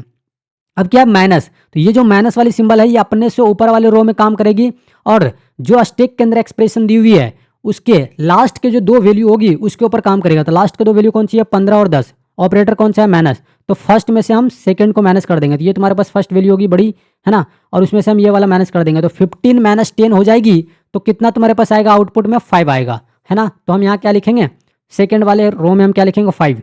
तो यहाँ पे हमने क्या लिखा, इस वाले रो में हमने क्या लिखा, जो ऊपर वैल्यू आई थी उसको हमने लिख दिया 150 कॉमा 50, और 15 और 10 को सॉल्व करने के बाद क्या आया, 5। तो इसको हमने यहाँ लिख दिया। ठीक है, क्योंकि वो दोनों टर्म क्या हो गई, इनिमिलेट हो गई, डिलीट हो गई, क्योंकि पॉप का यूज ही होता है डिलीशन के लिए स्टैक के अंदर। ठीक है जी, ये बात समझ में आ रही है तुम सबको? हाँ जी, मक्खन की तरह समझ में आना चाहिए। चलो आगे तुम्हारे पास क्या बोला है, ये क्वेश्चन देखो। तुम्हारे पास क्वेश्चन नहीं है, मतलब यही आगे टर्म में तुम्हारे पास दिया हुआ ऑपरेटर प्लस। तो ये जो प्लस है इस वाले सेक्शन में काम करेगी, इस वाले में, है ना। तो लास्ट के जो दो तुम्हारे पास एक्सप्रेशन होंगे स्टैक के अंदर उस पर काम करेगी। तो 50 और 5 पे काम करेगा। तो 50 प्लस 5 हो जाएगा, क्यों, क्योंकि ऑपरेटर यहाँ पे क्या हमारे पास प्लस। तो 50 प्लस 5 इक्वल टू 55 हो जाएगा। तो ये 55 को हम इसके नीचे वाले रो में लिखेंगे, और ये दोनों एक्सप्रेशन जो हमारे पास दी थी, दो टर्म जो दी हुई थी उसको हम एलिमिनेट कर देंगे। तो हमने ये चीज़ें लिख दिया। क्लियर है जी, ओके। आगे अगर तुम देखोगे तो तुम्हारे पास क्या है, यहाँ तुम्हारे पास मल्टीप्लीकेशन वाला ऑपरेटर है। तो ये जो मल्टीप्लीकेशन वाला ऑपरेटर है ये अपने से ऊपर वाला लाइन में काम करेगा, और जो दो वैल्यू होगी उसके ऊपर काम करेगा। लास्ट में हमेशा दो वैल्यू ही बचेगा, ध्यान रखना इस बात को। क्लियर है। तो अब तुम्हारे पास इंटू का सिंबल है, तो तुम्हारे पास 150 इंटू 55 हो जाएगा। जब तुम इसे सॉल्व करोगे तो तुम्हारे पास क्या आएगी, ये आएगी तुम्हारे पास 8250, है ना। तो ये तुम्हारे पास क्या आएगी, आउटपुट। इस आउटपुट को हम इसके नीचे वाला रो में लिखेंगे, स्टैक वाली जो हमारे पास कॉलम है उसमें। तो ये तुमने यहाँ पे लिख दिया। ये तुम्हारे पास जो वैल्यू आई यही इस स्टैक की क्या होगी, आउटपुट होगी, और यही तुम्हारा फाइनल आंसर होगा। तो इस तरीके से एक स्टैक वाले क्वेश्चन को सॉल्व करना है, बड़ी इंपॉर्टेंट है। पिछले साल पूछा था, उससे पिछले साल भी, और आगे भी पूछेगा। तुम्हारा भी एग्जाम में आने की चांसेस 110% गारंटी है, क्योंकि जे वालों के पास क्वेश्चन नहीं है, जो सेट करेंगे इसी तरीके से सेट करेंगे। चलो आगे बढ़ते हैं। अब देखो तुम्हारे पास एसक्यूएल वाले चैप्टर से बहुत ही इंपॉर्टेंट क्वेश्चन है। इस क्वेश्चन को आप ध्यान से देखो। एसक्यूएल वाला सेक्शन अगर तुम देखोगे तो तुम्हारे पास सबसे पहले बात, तुम्हारे एग्जाम में इस तरीके से क्वेश्चन मिलेगा, उसमें टेबल वगैरह बनाया हुआ रहेगा, ये तुम्हें बनाने की जरूरत नहीं है ना। तुम्हारे पास क्वेश्चन इस तरीके से दिए हुए रहेंगे, तुम्हें टेबल बनाने की जरूरत नहीं है। तुम बस इतना लिखोगे, ये वाला सेक्शन तुम लिखोगे और क्वेश्चन नंबर, बाकी इस वाले क्वेश्चन को तुम क्या करोगे, लिख दोगे, और इसका जो भी आंसर होगी उसको तुम लिख देना। ठीक है, जहां पर तुम्हारे पास एक टेबल दी होती है, यहाँ पे टेबल दिया हुआ है एम्प्लॉय का, मतलब एक एम्प्लॉय का टेबल दिया हुआ है जिसमें एम्प्लॉयमेंट में जो लगे हुए हैं, जो कर्मचारी हैं, उनके बारे में डिटेल दिया हुआ है। अब तुम्हारे पास इस तरीके से उसके हिसाब से क्वेश्चन दे देंगे और तुम्हें अलग अलग चीज़ें एक्सेस करनी पड़ेगी। जैसे यहाँ बोला है display all record from employ table, तो अगर हमें एक एम्प्लॉय टेबल से सारे के सारे रिकॉर्ड को दिखाने हो तो हम कैसे दिखाएंगे? तो उसके लिए यहाँ पे तुम्हें कमांड दे करके चीज़ों को क्वेरी लिखना होता है। एसक्यूएल के अंदर जो चीज़ें हम लिखते हैं दैट इज कॉल्ड क्वेरी, है ना। तो कैसे लिखा जाएगा ये क्वेरी, आ जाओ मैं तुम्हें बताता हूँ। ये वेरी वेरी इंपॉर्टेंट है, ध्यान रखना, इस तरह के क्वेश्चन तुम्हारे एग्जाम में आते हैं। देखो सबसे पहली बात, यहाँ जो क्वेश्चन तुम्हारे पास है, यहाँ बोला display all record from employ table, तो इसको हम सबसे पहले ऐसे लिखेंगे सेलेक्ट, फिर ऑल रिकॉर्ड के लिए हम एक ऑपरेट यहाँ पे कमांड यूज करते हैं ऑल फील्ड। एसक्यूएल के टोटल 11 कमांड है और जो 11वां नंबर कमांड है फंक्शन, उसके अंदर और से अलग अलग कमांड आते हैं। तो तुम्हें कमांड याद होने चाहिए तभी इस तरह के क्वेश्चन तुम बना पाओगे, वरना क्वेश्चन तुमसे नहीं बनेगी, ध्यान रखना इस बात को। चलो तो तुम्हारे पास पहला क्वेश्चन क्या बोला, display all record from employ table, तो लिखेंगे सेलेक्ट, फिर लगाएंगे एस्टरिस्क का सिंबल, इसका मतलब सारे रिकॉर्ड हम दिखा रहे हैं, फिर लगाएंगे फ्रॉम मतलब से, कहाँ से दिखा रहे हैं, तो एम्प्लॉय टेबल से, तो यहाँ लिखेंगे एम्प्लॉय, क्योंकि एम्प्लॉय जो है टेबल का नाम है, ठीक है जी। ओके, आगे क्या बोला है, दूसरा question display name and salary of employees working in IT department, तुम्हें बोला है कि एम्प्लॉय टेबल से तुम्हें नेम दिखाना है और सैलरी दिखाना है, और नेम एंड सैलरी वैसे लोगों की दिखानी है जो आईटी डिपार्टमेंट से हो, है ना। तो आईटी डिपार्टमेंट से जो भी हैं उनका नेम एंड सैलरी दिखाना है। तो तुम इसको लिखोगे कैसे, ऐसे लिखना है, पहले लिखोगे सिलेक्ट, फिर लिखना है नेम, और फिर लिखना है कॉमा, एंड मत लिखना, क्या लिखोगे कॉमा, फिर सैलरी और फ्रॉम, कहाँ से दिखा रहे हो, एम्प्लॉयमेंट वाले टेबल से, तो यहाँ लिखो एम्प्लॉय, क्लियर है जी। और नीचे कंडीशन बोला है भाई ये जो दो चीज़ें हम दिखा रहे हैं नेम एंड सैलरी, वो कौन से डिपार्टमेंट से है, तो यहाँ लिखेंगे वेयर, मतलब कंडीशन है कि ये इसका डिपार्टमेंट क्या होना चाहिए, आईटी, तो लिखेंगे DEPT डेप्ट, और यहाँ क्या लिखेंगे आईटी। यहाँ डिपार्टमेंट को शॉर्ट में डेप्ट लिखा गया है, तो इसीलिए हमने यहाँ पे लिखा है डेप्ट। अगर तुम्हारे पास यहाँ पे डिपार्टमेंट लिखा रहता तो हम डिपार्टमेंट लिखते हैं। प्रोग्राम में मतलब जो तुम क्वेरी लिखोगे उसमें वही टर्म यूज करना जो कि तुम्हारे टेबल में दिया हुआ है, अपने से मत लिखना, ठीक है जी। आगे आओ, तुम्हारे पास तीसरा क्या बोला, display details of employees whose salary is more than 20,000, तुम्हें एम्प्लॉय वाले टेबल से वैसे एम्प्लॉयज के बारे में डिटेल दिखानी है जिसका सैलरी क्या करना है भाई, जिसका सैलरी देखना है कि 20,000 से ज़्यादा है। अगर 20,000 से किसी का सैलरी ज़्यादा है, उन सभी एम्प्लॉय का डिटेल हमें दिखाना है। क्या करना है, उन सभी एम्प्लॉय का हमें डिटेल दिखाना है जिनकी सैलरी 20,000 से ज़्यादा हो, मतलब 20,000 से ज़्यादा सैलरी कंटेन करने वाले जो लोग होंगे उन सभी को दिखाना है। मैं बार बार बोल रहा हूँ सभी, मतलब ऑल, और ऑल जब भी आएगी तो यहाँ पे ऑल फील्ड जो तुम्हारे पास कमांड है वो काम करेगी, और ऑल फील्ड के लिए तुम्हारे पास जो कमांड होती हैं, जो सिंबल होती है, वो होती है तुम्हारे पास एस्टेरिस्क। तो यहाँ लिखेंगे तुम्हारे पास सेलेक्ट, सॉरी यहाँ पे क्या लिखेंगे, सेलेक्ट लिखेंगे, फिर एस्टेरिस्क का सिंबल फ्रॉम एम्प्लॉय, मतलब हम सेलेक्ट कर रहे हैं सारे के सारे डिटेल को, कहाँ से, एम्प्लॉय टेबल से। और कैसे लोगों को डिटेल हम कर रहे हैं भाई, दिखा रहे हैं किस, कैसे लोगों को डिटेल हम दिखा रहे हैं, तो वैसे लोग को दिखा रहे हैं जिनका सैलरी 20,000 से क्या है, ज़्यादा है, क्लियर है। ओके, आगे तुम्हारे पास यहाँ पे क्वेश्चन क्या बोला, 4 नंबर में कहता है कि display details of employees whose live in Ranchi, तुम्हें वैसे एम्प्लॉय को दिखाना है एम्प्लॉय वाले टेबल से जो रांची में रहते हैं, मतलब रांची में रहने वाले सभी लोग का हम यहाँ पे डिटेल दिखाएंगे जो भी लोग रांची में रह रहे हैं। तो सबसे पहले लिखेंगे सेलेक्ट, फिर अस्टेरिस्क का सिंबल, और फिर लिखेंगे फ्रॉम, फिर एम्प्लॉय। इसका मतलब है कि वैसे सभी लोग का हम यहाँ पे रिकॉर्ड दिखा रहे हैं जो रांची से हैं, जो रांची में रहते हैं, क्लियर है जी। ओके, आगे बोला यहाँ पे वेयर सिटी, मतलब हम यहाँ, इसका मतलब क्या है, हम वैसे लोगों का डिटेल दिखा रहे हैं, वैसे एम्प्लॉय का डिटेल दिखा रहे हैं जो रांची में रहते हैं, और हम सभी रांची में रहने वाले एम्प्लॉय का डिटेल दिखा रहे हैं, इसलिए हमने यहाँ एस्टेरिस्क का सिंबल यूज किया था, क्लियर है जी। ओके, आगे तुम देखो ध्यान से, एक क्वेश्चन यहाँ पे है इसी के अंदर, ये तुम्हारे पास बोलता है display employees in ascending order of salary, तो देखो असेंडिंग के लिए लिखा जाएगा ASC, डिसेंडिंग के लिए लिखा जाएगा DESC। तो असेंडिंग ऑप्शनल होता है, आप इसे नहीं भी लिखोगे तो कोई दिक्कत नहीं है, बट मैं बोलूँगा कि अपने आंसर में तुम जरूर लिखना, क्लियर है जी। आप इसे अपने आंसर में क्या करोगे, जरूर लिखना, इस बात को ध्यान रखना जो मैं कह रहा हूँ, क्लियर है, ठीक। तो इसको कैसे लिखा जाएगा, सबसे पहले लिखेंगे सेलेक्ट फ्रॉम, यहाँ पे एस्टेरिस्क का सिंबल, फिर लिखेंगे फ्रॉम, फिर एम्प्लॉय। तुम्हें बोला है कि सारे के सारे एम्प्लॉय का डिटेल तुम्हें दिखानी है, लेकिन उनकी सैलरी क्या होनी चाहिए, असेंडिंग ऑर्डर में, मतलब पहले उसकी सैलरी मान लो 1,000 थी, 1K थी, फिर 2K हुई, फिर 3K हुई, मतलब बढ़ते क्रम में तुम सैलरी में दिखाओगे लोगों की जो सैलरी है वो बढ़ते हुए है, मतलब सबसे कम जो है उसको पहले दिखाओगे, उससे ज़्यादा जिसका है उसको दिखाओगे, फिर उससे ज़्यादा जिसको है उसको दिखाओगे, ऐसे मतलब बढ़ते क्रम में तुम्हें चीज़ों को दिखानी है। तो कैसे दिखाओगे, हम सभी एम्प्लॉयमेंट की डिटेल दिखा रहे हैं, तो सभी के लिए यहाँ पे हम लिखेंगे सेलेक्ट, और फिर लिखेंगे ऑल फील्ड का कमांड का यूज करेंगे जो कि एस्टेरिस्क सिंबल यूज करता है, फिर फ्रॉम, एम्प्लॉय, और नीचे लिखेंगे ऑर्डर बाय, मतलब क्लॉज लग गई तुम्हारे पास कि भाई यहाँ पे हम क्या कर रहे हैं, असेंडिंग और डिसेंडिंग ऑर्डर में चीज़ों को दिखा रहे हैं, है ना। तो उसके लिए एक तुम्हारे पास कमांड आती है जिसको हम कहते हैं ऑर्डर बाय। इसके अंदर असेंडिंग और डिसेंडिंग आती है। तो हमारे पास जो यहाँ पे रिकॉर्ड दिखानी है वो असेंडिंग ऑर्डर में दिखानी है सैलरी को। तो यहाँ लिखेंगे ऑर्डर बाय सैलरी ASC, मतलब सैलरी असेंडिंग ऑर्डर में है।